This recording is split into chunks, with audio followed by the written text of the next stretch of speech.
نهاج يكسر ازباري خو بدم روجافاي كردستان اللي جمع ميواني خوا بريز نافع عبد الله انضم كوميتا نافندية بارتيا ديمقراطا كردستان سوريا بريز نافع دمت باش به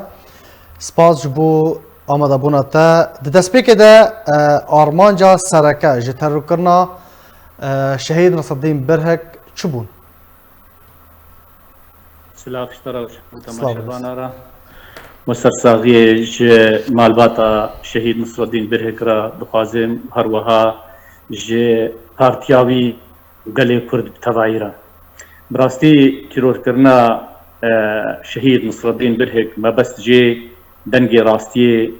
بسكنين دنجي راستي بطفين وبكسي هاي لهن جناف شورشا سوري بدنا عليكي جبر رولا شهيد نصر الدين برهك دناف قلي جديركي جعندي وري حتى بشامي رولك ويا قلكي مازن هبو ورولك ويا قلكي برشاف هبو براستي دفرا قو لازم با وقيويس بانا بارتي الوربانا وريبازا برزاني الوربانا نصر الدين برهك الوربو تجاري خوندا آليكي هجر خوبيشندان با هجر حتى لازم بانا قو زندان كرن بانا بابي على خوش زنداني جي روجي كيش روجا خونا دابشوندا يعني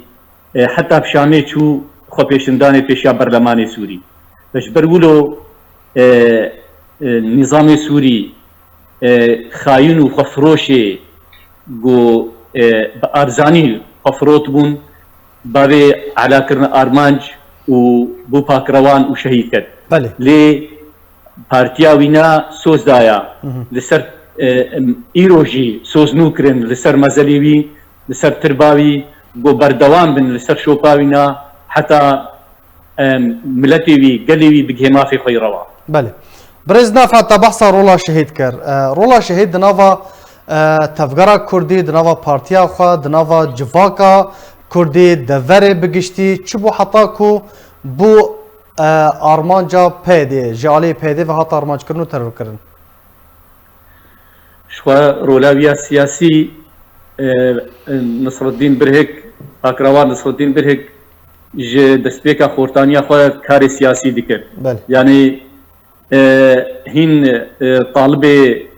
اعدادی بو مدرسه چلاغدا كارو خباتا سياسي دكر وريبازا برزاني بوا خورتا دوي وقتي دا دوي دا خاصة بشتي شورشا حفتي شورشا قولا شورشا ايلولي حفتي وبنجا دا تيرتشو شكاز بلانك الدجمن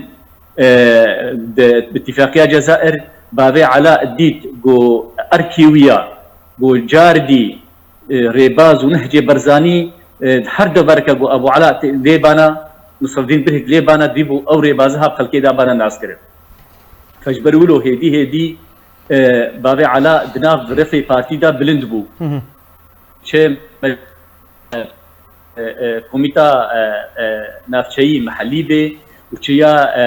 شاغي بي فرعي بي وهروها منطقي وحتى قها بو اندامي كوميتا نافندي وبشترا بو اندامي مكتب سياسي دي بارتي ديمقراطي كردستان سوريا دا فافكار وخباتاوينا براستي نفس الباجاري بيتنبو وقت من اني زمان هيك حتى بشامي دبرا قو لازم بانا دا آلية سياسي دا شهيد نصر الدين برهك الوربو ياد الدواد آلية جواكي دا تشكي شا قو دناب جواكي دا بيداد بو ما مستان نصر الدين برهك او كيشي هاني منطقه دا چاره سر دکرن يعني خلقي هيفي خو غازني خو تانين بر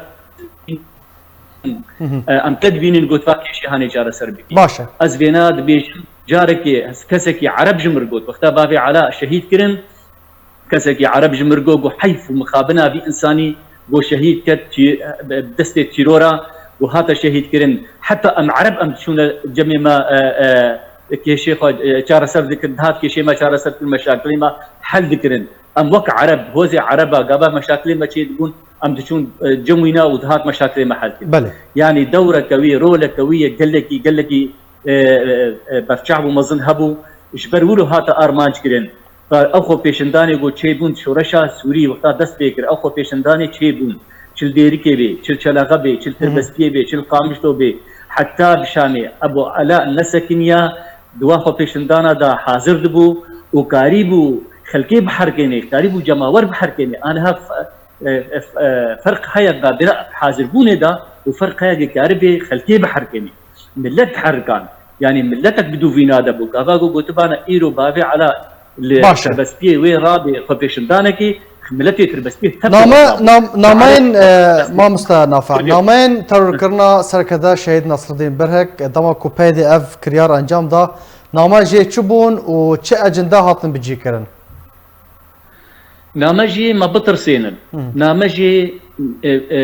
ملتي كرد بطرسينن لتيرور كرنا بابي علاء دا خوستن الشهيد بونا بابي علاء دا خوستن ملتي كرد بطرسينن جبو فقري مالي خوا هاو در كبنا خوا بيشندانا هاو دوزا ما في خوا بكن هاو دوزا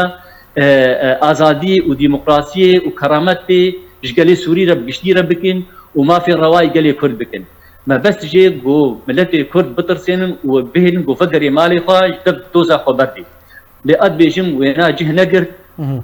او تسهاني جبرد انتفاضه ظهر وشارا دجي دي سبابي على حاضر بو نصر الدين برهك دوي دجي حاضر بو وبسبب لنا كتا زنداني دجي بابي على او سينوري طرسيج ظهر وشارا دش كاندن بناف قالي خدا بيشا قالي خوا وشو شورشا سوري جوهات بهتر هزا خورتا وهزا جني الدوراوينا پیدا بو اف سينوري هاش كاندن ف بس جي ورساله جي جو واخورت وكتش وملتي قلدوب شهيد نصر الدين برهك بون وفقرين وجبو خاطي جارك دي دوزا ما في خونكن ليه ادجمنا جهنقر روج بروج بارتياوي وملتي بينا بسربي دوزا وينا ما نرشد حتى روجاي بله قالك سباس بو بريز نافع عبد الله نظام كوميتا نافندي يا بارتيا ديمقراطية كردستان سوريا كوتو جي روجافي كردستاني بمرا ميفان